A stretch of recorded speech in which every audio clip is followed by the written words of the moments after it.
안녕하세요. 서울 근교에서 이혼을 하고 난 후 새로운 인생을 살고 있는 30대 여자입니다. 믿었던 남편과 그보다 더 믿었던 친구의 배신으로 이혼까지 하게 되었는데요. 저를 배신한 친구는 다름 아닌 남편과 저를 만나게 해주었던 친구였어요. 남편은 그 친구의 회사 동료였는데 어느 날 친구가 좋은 사람이 있다며 한번 만나보라고 하더군요. 친구야, 소개팅 할래? 우리 회사에 정말 괜찮은 사람이 있거든. 뭐 하나 빠지는 게 없는 남자야. 그러니까 한번 만나봐. 소개팅? 그렇게 좋은 사람이면 네가 만나보지 그래. 에이, 나보단 네가 더 잘 어울릴 것 같아서 그러지. 그러지 말고 한번 만나봐. 한번 만나보고 별로면 안 만나면 되잖아. 응? 친구는 부담 없이 만나보라며 저를 설득했고 전 친구의 말대로 부담감 없이 남편을 만나보게 되었죠. 그렇게 만난 남편은 친구의 말대로 정말 괜찮은 남자였어요. 다정하고 밝은 모습의 남편에게 호감이 갔고 남편 역시 저에게 호감을 보이며 연애부터 결혼까지 막힘없이 진행되었죠. 다정한 남편과 시집살이는커녕 늘 여자 눈에 눈물이 나게 만들면 자기 눈엔 피눈물이 난다고 안사람에게 잘하라고 신신당부하는 시부. 거기에다 죽고 사는 문제가 아니라면 안부 연락도 하지 말라는 시모까지. 그야말로 저희만 잘 살면 되는 그런 가정이었어요. 그랬기에 저희는 신혼 초에도 그 흔한 말싸움 한 번도 한 적이 없었는데 시댁 문제가 없던 것도 있긴 했지만 그보다는 워낙 저와 남편의 생활 스타일이 비슷하기도 했고 남편이 저 못지않게 깔끔한 편이라 굳이 제가 입댈 것이 없기도 했어요. 저희는 평일엔 서로 바쁘게 직장 생활에 집중하고 주말엔 온전히 부부만의 생활을 보내곤 했죠. 그렇게 더할 나위 없이 만족스러운 결혼 생활을 하고 있었는데 어느 날부턴가 남편의 퇴근 시간이 점점 늦어지기 시작하더군요. 평일에 하루 이틀 늦는 것이야 회사 일이 바쁜가 보다 하고 넘길 수 있었지만 주말까지 출근해 늦은 시간에나 집으로 돌아오니 아무래도 이상한 생각이 들기 시작하더군요. 생각에 꼬리에 꼬리를 물기 시작하니 그 생각은 끝도 없이 상상의 나래를 펼치게 되더라고요. 이런 나쁜 상상은 결코 이루어올 것이 없다고 생각한 저는 결국 남편을 소개해 주었던 친구에게 직접 연락을 하게 되었죠. 혜민아, 요즘 회사 일 많이 바빠? 응? 갑자기 회사 일은 왜? 그게 요즘 우리 남편이 계속 늦어져서 평일엔 그러려니 하는데 주말까지 회사 출근해서 늦어지니까 아무래도 걱정도 되고 이상한 생각도 막 하게 되는 거 있지? 그래서 너한테 이렇게 물어보는 거야. 어머, 그랬어? 생각해보니 그럴 수도 있겠네. 그런데 그런 걱정하지 마. 요즘 바빠서 정신없긴 해. 그래? 주말에 출근하는 것도 맞지? 바쁜 거 맞는 거지? 요즘 바빠. 회사에 일이 좀 생겨서 네 남편만 출근하는 게 아니고 나도 출근했어. 주말에 이게 무슨 짓인가 몰라? 하여튼 일하는 거 맞으니까 걱정하지 마.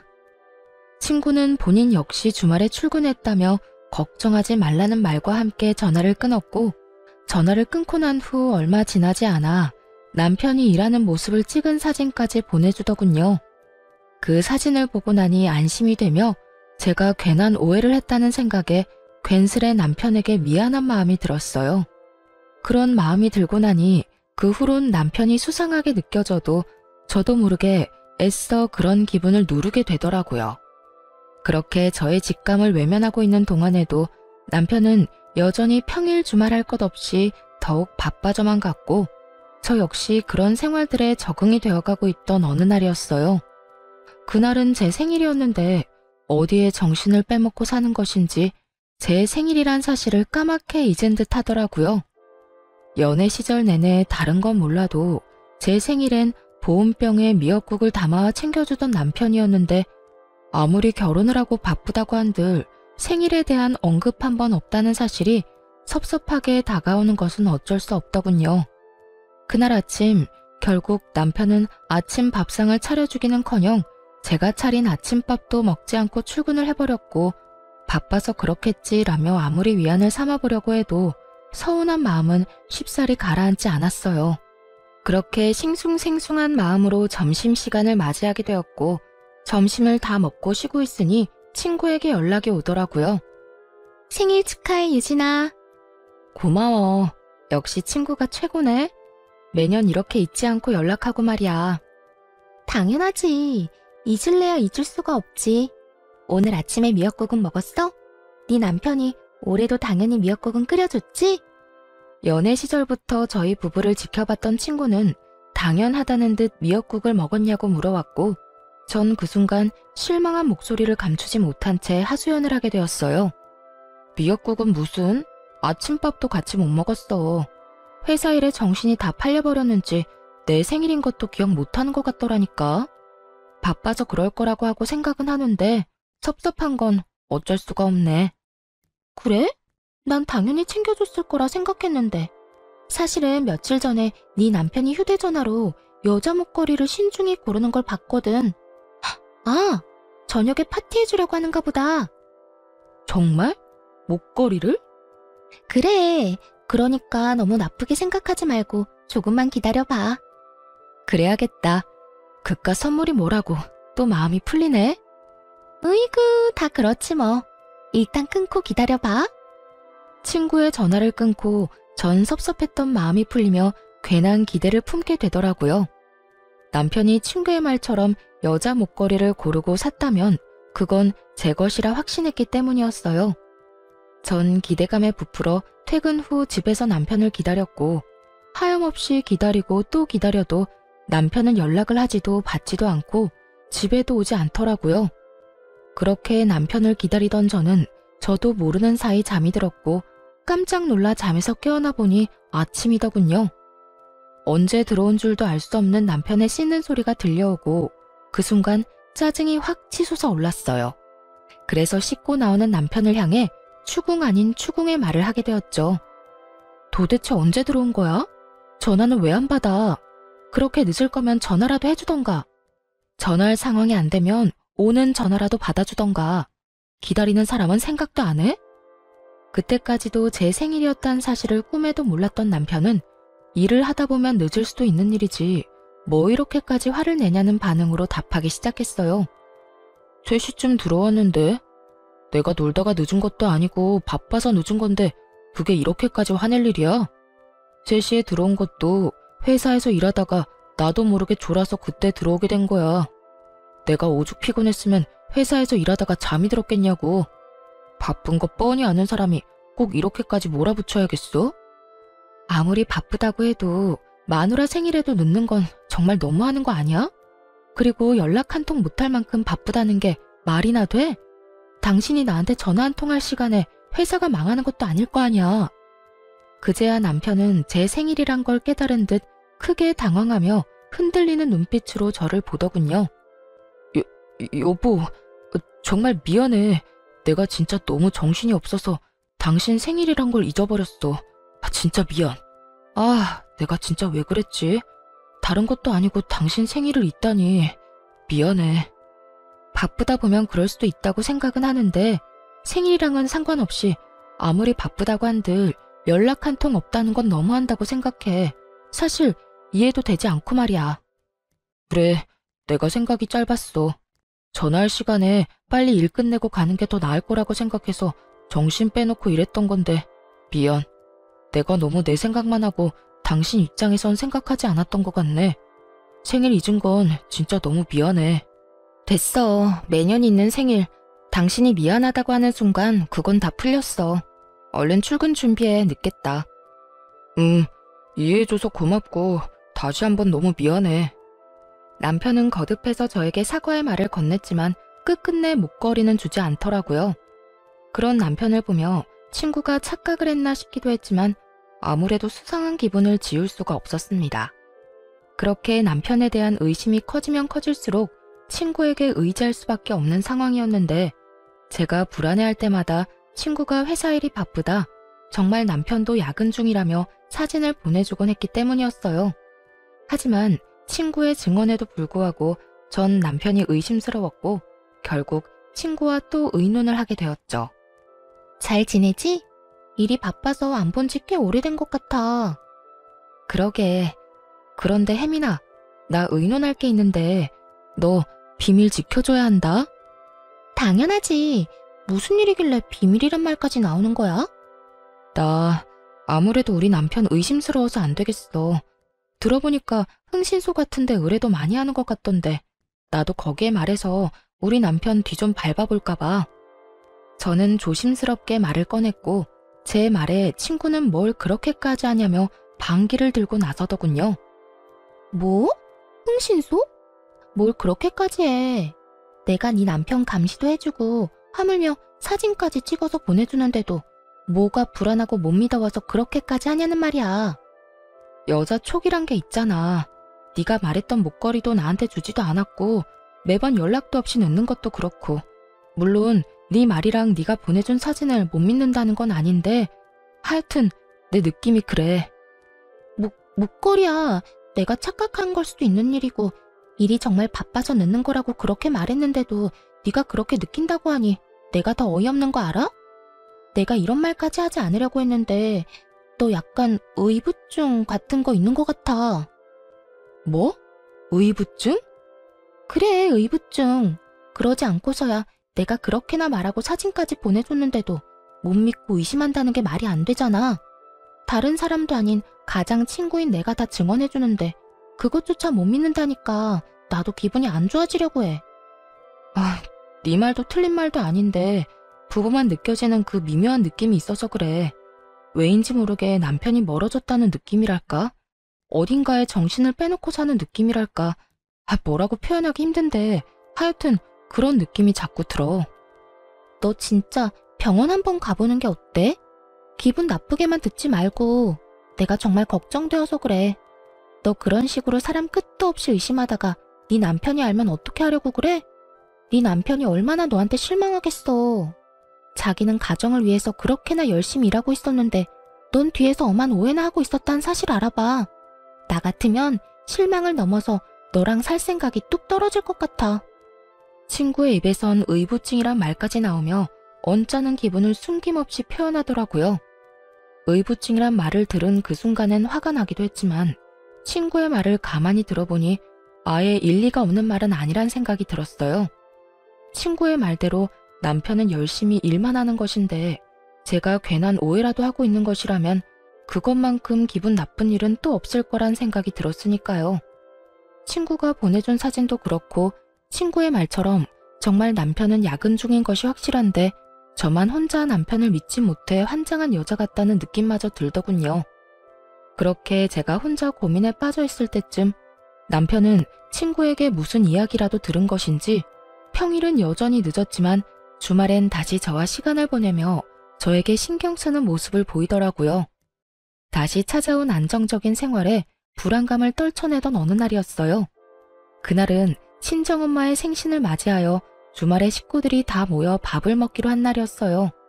그런데 전날까지도 아무 말 없던 남편이 당일 아침 갑자기 회사에 급한 일이 생겼다며 가봐야 한다고 하더라고요. 여보, 어떻게 하지? 나 지금 좀 가봐야 할 것 같아. 어? 지금? 왜? 무슨 일 생겼어? 갑자기 회사에 급한 일이 생겼다네. 다른 사람이 처리할 수 있는 일이면 다른 사람 보낼 텐데 내가 담당자라서 마땅히 맡아줄 사람이 없네. 거기에다 주말이니까 다른 사람한테 부탁하기가 더 그래. 하필 오늘. 어쩔 수 없지 뭐. 얼른 가봐.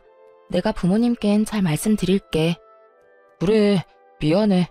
장모님께도 죄송하다고 전해주고. 남편은 급하게 집을 나섰고 저는 그런 남편의 모습을 보며 생각에 빠졌어요. 급한 일이 있다고 전화가 온 것도 아니었고 휴대전화를 들고 가만히 앉아있다가 갑자기 급한 일이 있다며 저렇게 뛰어나가 버리니 아무래도 이상하다 싶더라고요.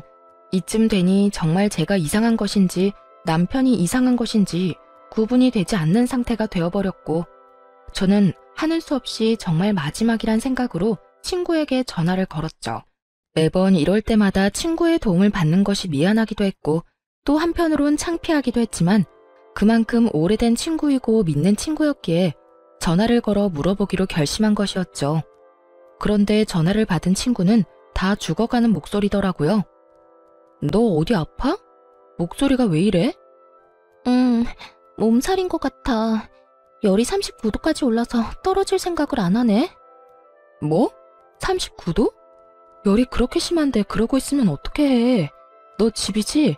병원은? 조금 있다가 가려고. 도저히 혼자 갈 수가 없어서 친구 좀 오라고 했어. 그래? 다행이네. 나한테 진작 연락을 했어야지. 내가 알았으면 진작 너한테 갔을 텐데. 괜찮아. 병원 다녀오면 괜찮아질 테니까 너무 걱정하지 마. 어이구, 참도 괜찮겠다. 집에 먹을 것도 없지?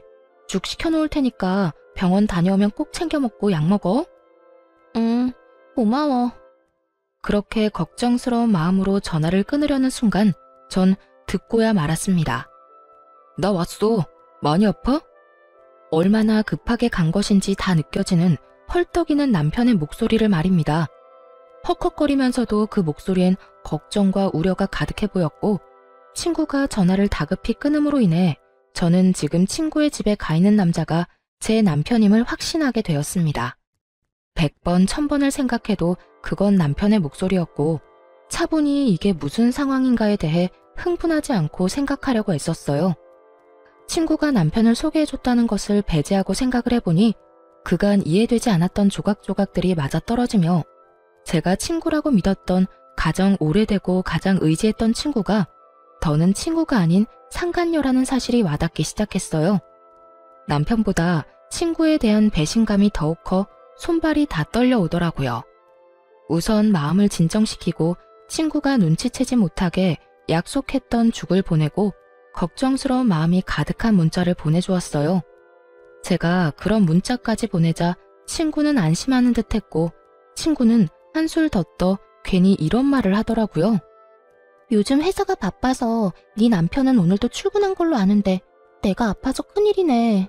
너 요즘 걱정도 많은데 내가 나서서 네 남편 일을 좀 도와야 일찍 퇴근도 하고 그럴 텐데 말이야. 네가 보낸 죽 먹고 내가 얼른 나와서 네 남편에게 도움이 되도록 할게.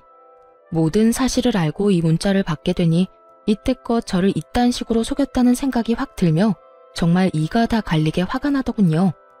얼마나 제가 멍청하고 만만해 보였으면 다른 사람도 아닌 가장 친한 친구의 남자와 이딴 짓을 벌이나 싶기도 했고요.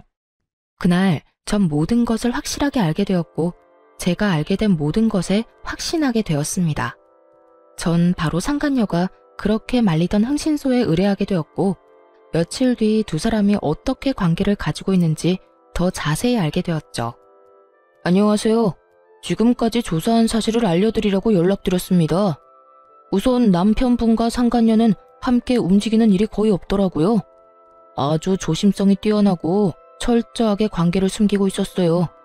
사모님이 알고 계신 것처럼 야근을 하긴 하는데 기껏해야 7, 8시까지 하고요. 상간녀가 동료들이랑 먼저 퇴근을 하고 나면 1시간쯤 뒤에 남편분이 슬슬 회사에서 나와 차를 몰고 상간녀 집 근처로 가더라고요. 그리고는 근처에 차를 세워두고 택시 타고 상간녀의 집으로 가는 것을 확인했습니다. 어찌나 조심 또 조심하는지. 제가 이 일 시작한 지 꽤 됐는데도 쫓는 내내 긴장이 다 되더라고요. 그 정도로 조심성이 많은 사람들이라 외부에선 둘만의 시간을 보내는 일은 전혀 없었고요. 사람들과 다 함께 있을 때조차 말 한 번 섞는 일이 없었어요. 그런데 그 미묘한 눈빛 교환을 하는 순간이 있었는데 그 순간마다 상간녀가 습관처럼 목걸이를 만지작거리더라고요. 아마 그 목걸이를 남편분이 사준 것 같았어요. 일단 사진들은 따로 보내드릴 거고 조금 더 지켜보고 또 연락드리겠습니다. 끝끝내 풀리지 않았던 목걸이에 대한 궁금증이 풀리던 순간이었어요. 남편이 고르고 있던 목걸이는 제 생일 선물이 아닌 상간녀의 선물이었고 그것이 자신의 선물이라곤 생각지도 못했던 상간녀가 저에게 실수로 목걸이 이야기를 해버렸던 것이었죠. 생일 당일 남편은 상간녀에게 목걸이를 걸어주며 좋은 시간을 보내느라 그 새벽에 들어온 것이었어요. 외도 사실을 알게 되며 대충 예상은 했었지만 퍼즐 조각이 점점 더 맞춰질수록 그 절망감과 배신감은 정말 말로 할 수 없을 정도로 크게 다가오더군요. 전 도무지 이게 다 어떻게 된 일인지 더 알아볼 필요성을 느꼈고 한 달에 한 번씩 있는 남편의 회식 날만 기다렸죠. 남편은 늘 그렇듯 그날 역시 만취가 된 상태로 집으로 돌아왔고 전 남편의 손가락으로 남편의 휴대전화 잠금을 풀어 살펴보게 되었습니다. 그곳엔 두 사람의 대화가 고스란히 남아있었는데 그 내용은 정말 충격 그 자체였어요. 자기, 오늘도 집에 바로 가? 알겠지? 왜? 요즘 계속 집에 바로 가서 집사람도 이제 의심 안 하는 것 같은데. 내가 말했잖아. 유진이가 흥신소에까지 의뢰하려고 했었다고. 이럴 때 당신이 계속 의심스러운 행동 해봐. 내가 의부증으로 몰든 말든 그냥 하고 싶은 대로 하고도 남으래라니까. 이번 주까지는 그 일찍 집에 들어가고 다음 주부터 우리 집에 놀러와. 꼭 이렇게까지 조심해야 해? 그냥 당장 이혼하고 같이 살고 싶어. 그러게 나한테 처음부터 관심도 있었다는 사람이 왜 집사람을 소개해준 거야? 난 아직도 이해가 안 된다니까. 말했잖아. 나는 자기가 나한테 관심이 있으면 내가 해준다는 소개팅은 안 받을 거라고 생각했다니까. 소개팅을 핑계로 대화도 더 많이 나누고 싶기도 했고 그래서 그냥 친구 아무나 소개해준 건데 덥석 결혼까지 할 줄 누가 알았겠어? 하여튼 자기가 소개팅만 안 해줬으면 내가 다른 남자랑 동거까지 한 여자랑 결혼하는 일은 없었을 거 아니야. 그랬으면 자연스럽게 자기랑 연애도 하고 결혼도 했을 텐데 이게 뭐야. 사람들 있을 땐 혹시나 하는 마음에 이야기도 제대로 못 나누고 마치고 나서도 첩보 영화 한 편은 찍어야 만날 수 있고 말이야. 어이구, 이렇게나 좋아 죽는 사람이 내가 제발 좀 넘어오라고 옆구리를 그렇게나 찔렀는데 모른 척은 왜 했대? 모른 척한 게 아니라 정말 몰랐다니까. 다른 사람도 아니고 집사람하고 제일 친하다는 친구가 그럴 거라고 누가 상상이나 했겠어? 자기는 내가 그렇게나 좋았어? 친한 친구랑 결혼까지 하게 됐는데도 포기가 안 될 만큼? 응, 나 자기 결혼하는 날 얼마나 후회의 눈물을 흘렸는지 몰라. 아무리 나하고 가장 친한 친구라고 해도 내가 사랑하는 사람이 다른 남자랑 동거까지 한 여자랑 결혼한다고 생각하니까 너무 힘들더라고. 그것도 나 때문에 만나게 됐다고 생각하니까 더 힘들고 마음도 아팠다고. 그래서 그냥 다시 내가 뺏어오자 싶어서 죽자고 꼬신 거지 뭐. 자기 덕분에 나도 집사람의 본 모습도 알게 되고 진정한 사랑도 찾게 됐네. 내가 앞으로 잘할게 자기야. 대화를 살펴보니 상간녀는 오래전부터 남편을 좋아하고 있었는데 남편의 마음을 실험해보고 싶기도 하고 그 계기로 친해지고 싶기도 해 겸사겸사 하는 마음으로 저를 소개시켜준 거였더군요. 그런데 예상치 못하게 저희가 결혼까지 하게 되어버렸고 그 후에도 남편에 대한 감정이 접어지지 않았던 상간녀는 급기야 남편을 유혹해 불륜 사이까지 발전한 것이었어요. 남편이 결정적으로 상간녀에게 넘어가게 된 계기가 저의 결혼 전 동거 때문인 듯 했는데 그건 사실이 아니었고 그저 상간녀가 저희 사이를 멀어지게 하기 위해 잊지도 않은 동거남을 만들어냈던 것이었죠. 아무리 남자의 눈이 멀었다고 한들 어떻게 자신의 이득만을 위해 친구의 인생을 이렇게나 망가뜨릴 수가 있는 것인지 전 도무지 이해되지 않더군요. 믿었던 만큼 저의 분노는 더 컸고 더는 당하고만 있지 않겠다고 다짐 또 다짐하게 되었죠. 전 완벽한 증거들을 위해 남편 놈에게 더는 잔소리도 하지 않았고 친구에게 연락해 남편을 믿어 의심치 않는다는 듯 흘려주었어요. 잘 지내지? 몸살은 좀 어때? 좀 괜찮아졌어? 그럼 그게 언제적 일인데. 죽 잘 먹었어? 그나저나 넌 어때? 잘 지내? 나야 잘 지내지. 네 말대로 우리 남편 더는 의심 안 하려고 노력하고 좋은 시선으로 보면서 이해하려고 노력하니까 나도 마음이 한결 편해지는 거 있지? 그래서 그런지 부부 사이도 더 좋아진 것 같기도 하고 말이야. 다 혜민이 네 덕이야. 네 덕에 나 요즘 너무 행복해. 참 고맙다 정말. 그래. 네가 행복하다니 나도 행복하네. 어찌되었든 남편이랑 좋아졌다니 정말 다행이다. 그나저나 우린 언제 보니? 곧 보게 되겠지. 정 안 되면 내가 조만간 남편 회사로 한번 찾아갈게. 그때 볼 수 있으면 보자. 이러한 제 작전이 통한 것인지 며칠 지나지 않아 남편 놈이 출장이 잡혔다며 알려오더군요.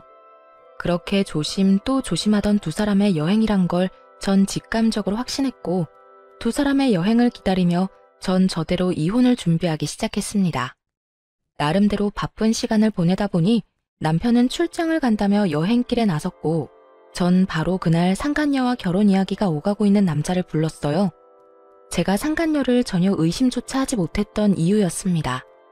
저의 가장 친한 친구이기도 하지만 같은 회사에 다니고 있는, 그것도 결혼 이야기가 오갈 정도로 진지하게 만나고 있는 남자가 있는데 제 남편과 그딴 짓을 벌이고 있을 거라곤 상상조차 하지 못했던 것이었죠.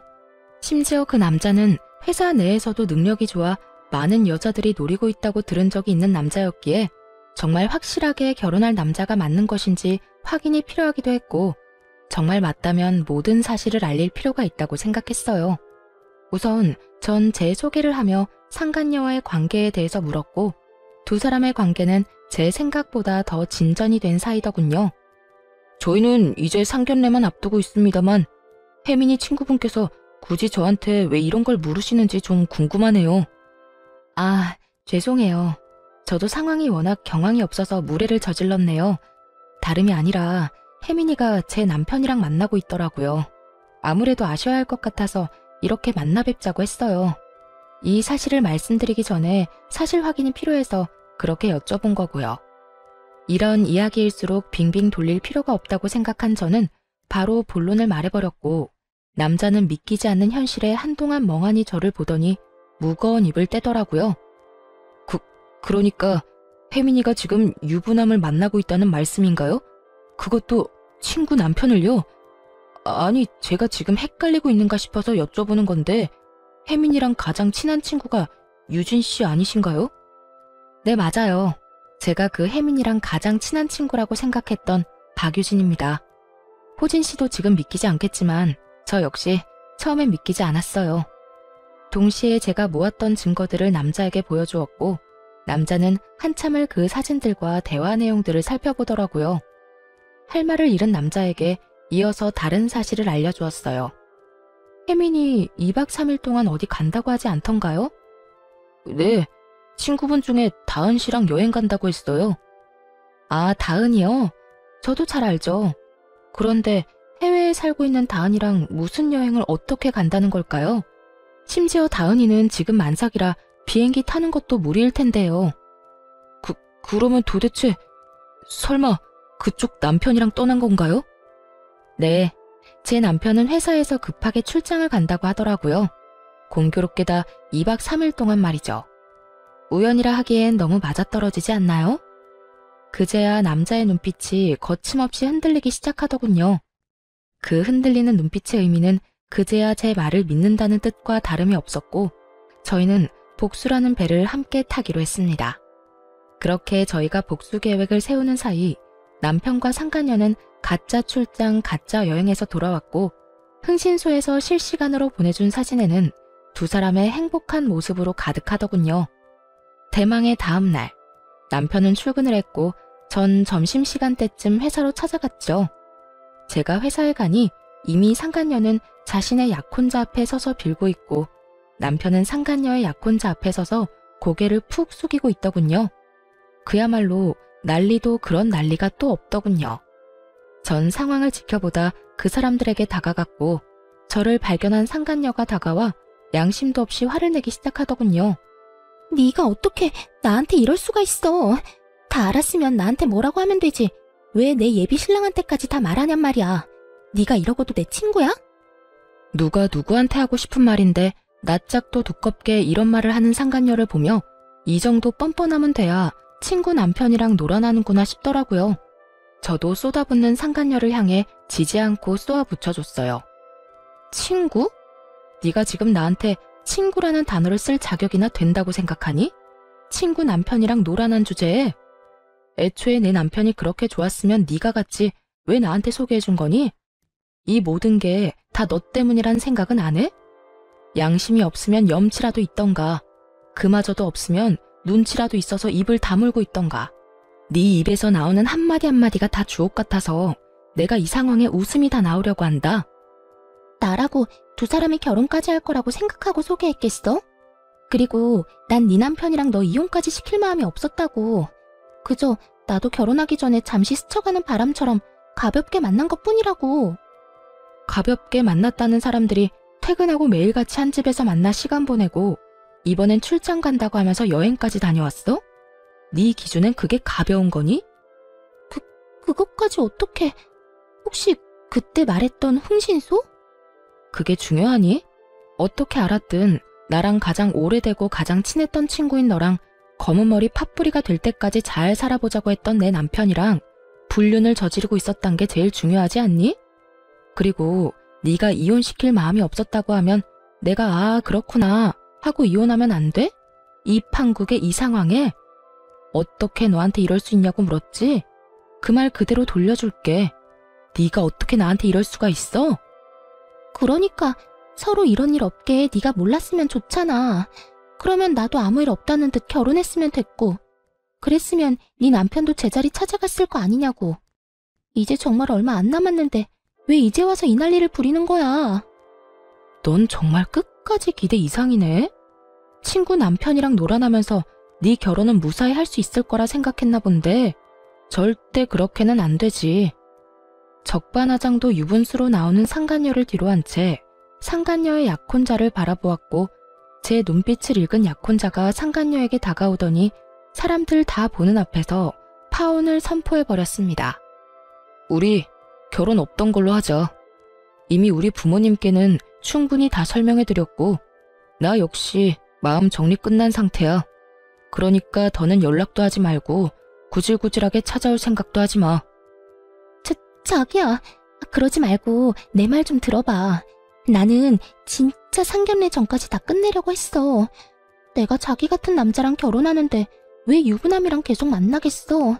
정말 자기랑 결혼하기 전에 다 끝내고 우리 가정에 집중하면서 살려고 했었다고. 네가 그렇게 말하면 내가 고마워하면서 널 받아줘야 해? 어찌되었든 네가 날 만나면서 유부남을 만난 건 사실이잖아. 어찌되었든 양다리였잖아. 멀쩡한 총각도 아니고 유부남을 만났다니 더 충격적이어서 그렇지. 이러나 저러나 난 절대 양다리는 용서 못해. 그러니까 파혼하자. 약혼자는 그대로 뒤를 돌아 자리를 빠져나갔고 상간녀는 주저앉아 통곡을 하고 울더라고요. 그런 상간녀를 하염없이 바라보던 남편은 그제야 저에게 다가와 울고불고 매달리며 애원하기 시작했어요. 여보, 내가 진짜 잘못했어. 미안해. 난 정말 잠깐만 가볍게 만나고 끝내려고 했었어. 당신이랑 이혼까지 하려고 했던 게 아니라 혜민 씨 말처럼 스쳐가는 바람처럼 잠시 만나고 깨끗하게 끝내려고 했다고. 그런 사람이 하루라도 빨리 이혼하고 쟤랑 살고 싶다고 했니? 밖에서 그딴 짓이나 하면서 가정은 또 지키고 싶었다고? 너나 전현이나 참 뻔뻔하다 뻔뻔해.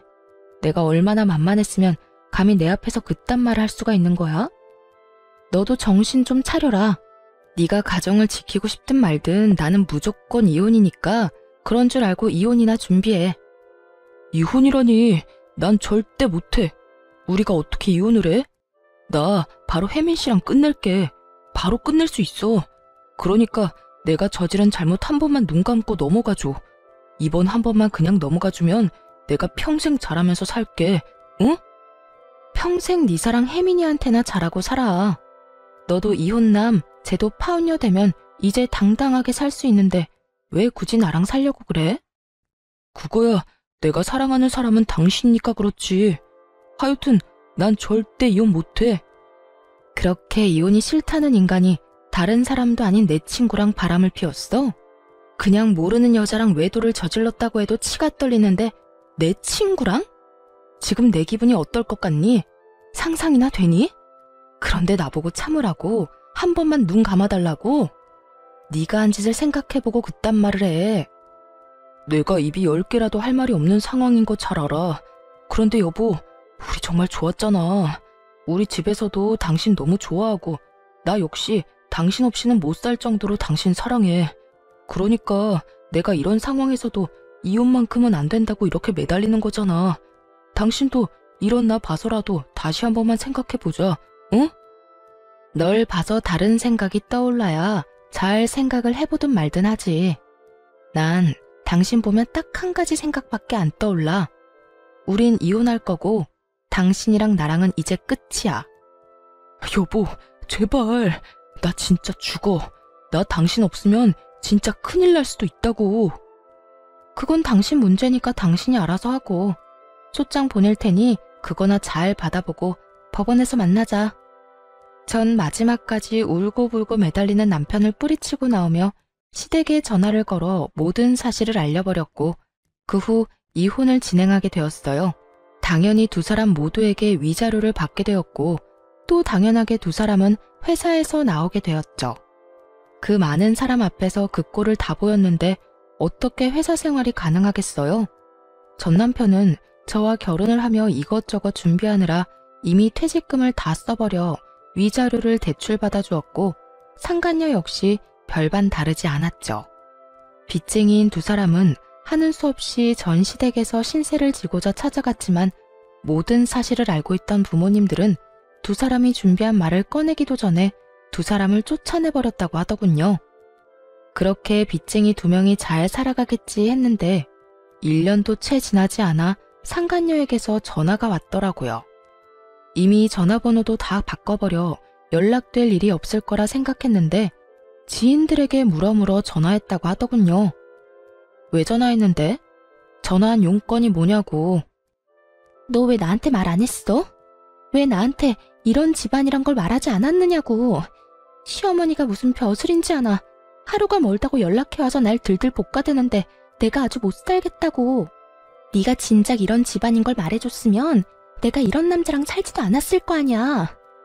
이야기를 들어보니 저에겐 한없이 다정하고 간섭조차 하지 않던 전시모가 상간녀에겐 모진 시집살이를 시키는 듯 하더라고요.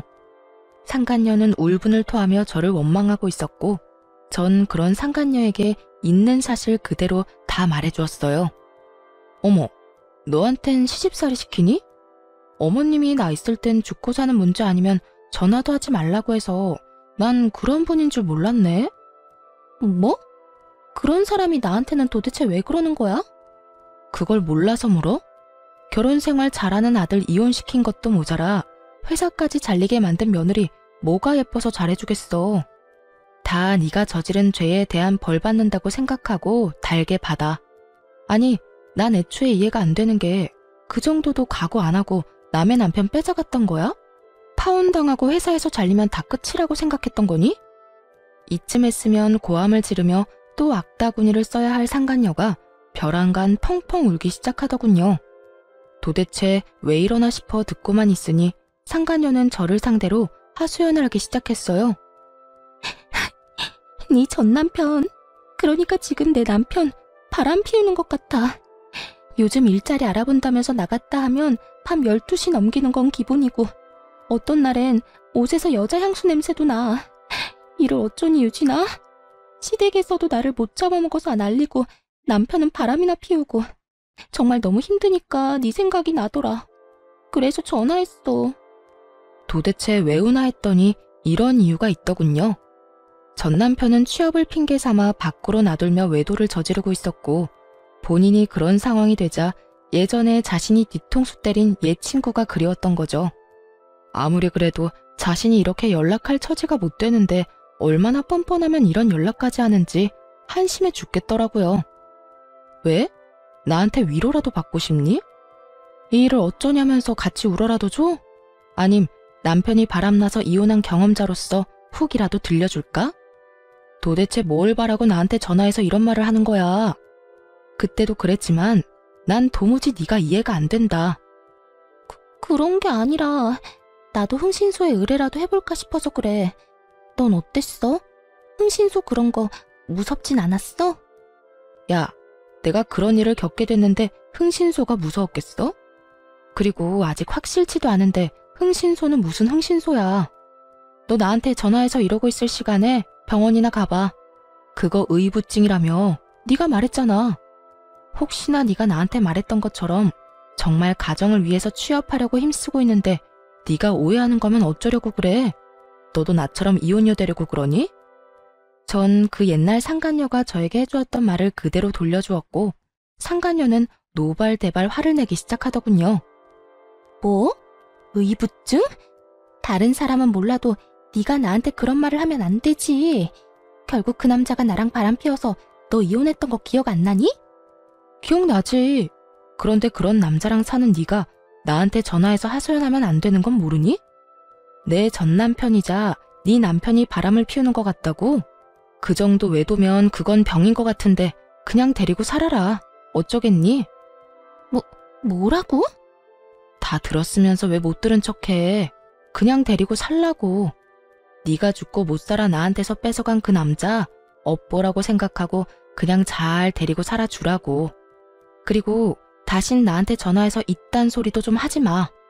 다신 연락도 말라는 제 말에 상간녀는 갑자기 불쌍한 척을 하기 시작하더니 다 기어서 들어가는 목소리로 매달리기 시작하더군요. 너랑 내 이야기 다 소문나서 애들이 내 이야기는 들어주지도 않아. 네 번호도 전화 10통은 넘게 돌려서 알아낸 거라고. 지금 내 상황이 이런데 내가 누구한테 하소연하겠어. 그러니까 너라도 나한테 좀 잘 대해주면 안 될까? 나 진짜 너무 힘들어서 그래. 이제 와서 친구 사이로 돌아가고 싶다는 듯 말하는 상간녀를 보는데 다시 화가 치솟아 오르더라고요. 제가 얼마나 만만했으면 지금 이딴 소리까지 뻔뻔하게 내뱉을 수 있는지. 난 너랑 다시는 연락도 하고 싶지 않아서 전화번호도 다 바꿨더니 이제 무슨 짓인지 모르겠다. 잘 대해달라고? 넌 진짜 내가 무슨 호구인 줄 아는구나.